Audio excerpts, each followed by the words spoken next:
puasa ada dalil khusus ya. Tapi dalilnya diperselisihkan oleh para ulama. Dalilnya diperselisihkan oleh para ulama yaitu hadis dari Hunaidah bin Khalid ya. Apakah dia dhaif atau dia sahih?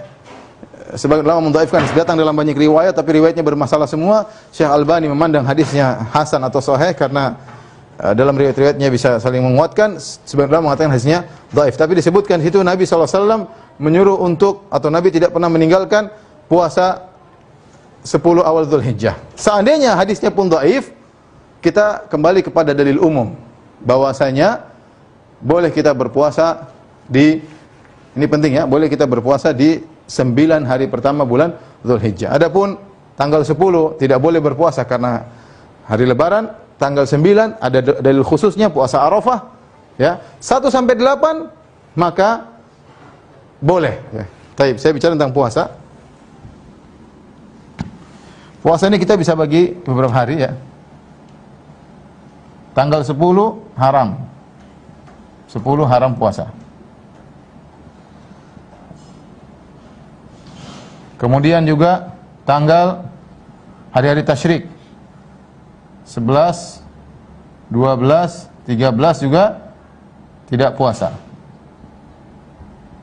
Karena Rasulullah mengatakan ayamu tasyrik, ayamu aklin wa syurbin wa dzikrillah. Hari-hari tasyrik 11, 12, 13 Dzulhijjah, maka itu adalah untuk hari-hari untuk makan dan minum dan juga untuk berzikir kepada Allah. Maka yang ingin puasa ayamul bid ketika bulan Dzulhijjah, maka jangan dia puasa pada tanggal 13. Jangan dia puasa pada tanggal 13. Ini haram. Dia berpuasa saja pada tanggal 14, 15, mau 16 boleh. 14, 15 satu harinya terserah, hari yang lain boleh. Tapi jangan mulai tanggal 13 karena tanggal 13 masih hari-hari tasyrik.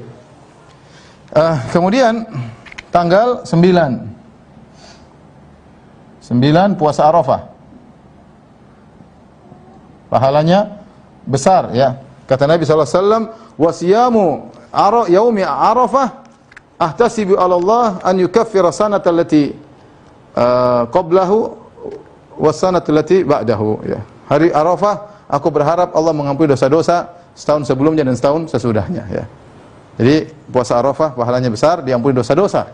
Kita tahu kita banyak dosa, maka kita berusaha berpuasa pada tanggal 9 Dzulhijjah. Nah, 1 sampai 8 Dzulhijjah maka disunahkan, tetap disunahkan.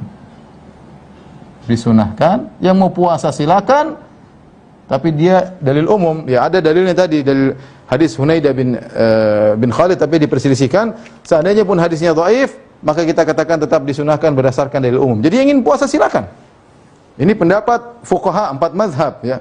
Seperti disebut mazhab Maliki, kemudian mazhab Hambali Ibnu Qudamah ya, kemudian mazhab Hanafi Abu Ja'far At-Tahawi ya, mazhab Syafi'i disebutkan juga An-Nawawi ya. Kemudian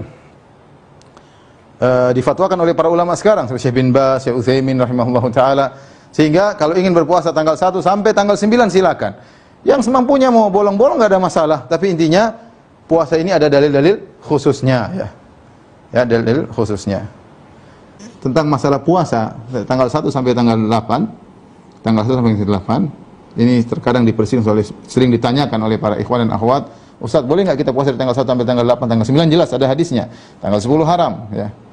11, 12, 3 juga tidak boleh karena hari tasyrik. 1 sampai 8 bagaimana Ustaz? Jadi jawabannya boleh, dan puasa itu puasa yang ma'ruf di kalangan salaf ya. Ma'ruf di kalangan salaf. Abdul Razzaq dalam musannafnya ya meriwayatkan dari Utsman bin Muhib rahimahullahu taala, beliau berkata, "Sami'tu Abu Hurairah wa sa'alahu rajulun qala." Saya mendengar Abu Hurairah menjawab ketika ada seorang bertanya kepada Abu Hurairah, "Inna alayya ayyaman min Ramadan." Ya Abu Hurairah, saya punya utang beberapa hari di bulan Ramadan, utang puasa, belum harus saya qada, utang puasa. Afa asumul ashra tatawwuan? Apakah boleh saya qadanya nanti saja, tapi saya ingin puasa 10 hari pertama bulan Dzulhijjah. Ini Abu Hurairah ditanya. Afa asumul ashra tatawwuan? Bolehkah saya puasa sunnah 10 hari pertama bulan Dzulhijjah? Maksudnya 10 ini adalah sekedar pendominasian nama, maksudnya tanggal 1 sampai tanggal 9. Ya. Bolehkah saya berpuasa sunnah di situ? Kata Abu Hurairah, la, tidak.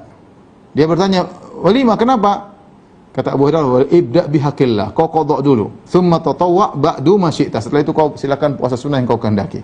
Tapi maksud saya, di sini Abu Hurairah ditanya tentang bolehkah saya mendahulukan puasa 10 hari awal bulan Dzulhijjah, dan Abu Hurairah tidak mengatakan itu bid'ah atau terlarang, karena hadisnya ada hadis umum dan ada hadis khusus yang diperselisihkan, ya.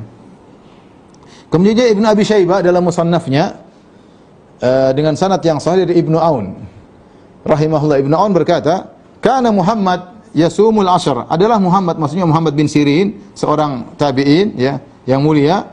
Beliau berpuasa 10 awal hari bulan Dzulhijjah, maksudnya tanggal 1 sampai tanggal 9. Ya, Asyra Dzulhijjah kulliha, dia berpuasa, kana Muhammadun yasumul asyra Dzulhijjati kullihi. Adalah Muhammad bin Sirin berpuasa dengan 10 hari awal bulan Dzulhijjah seluruhnya. Ini tanggal 1 sampai tanggal 9 beliau berpuasa seluruhnya. Dan ini berdasarkan keumuman hadis tadi, hadis yang sedang kita bahas. Dan saya katakan tadi dia adalah pendapat banyak ulama mazhab.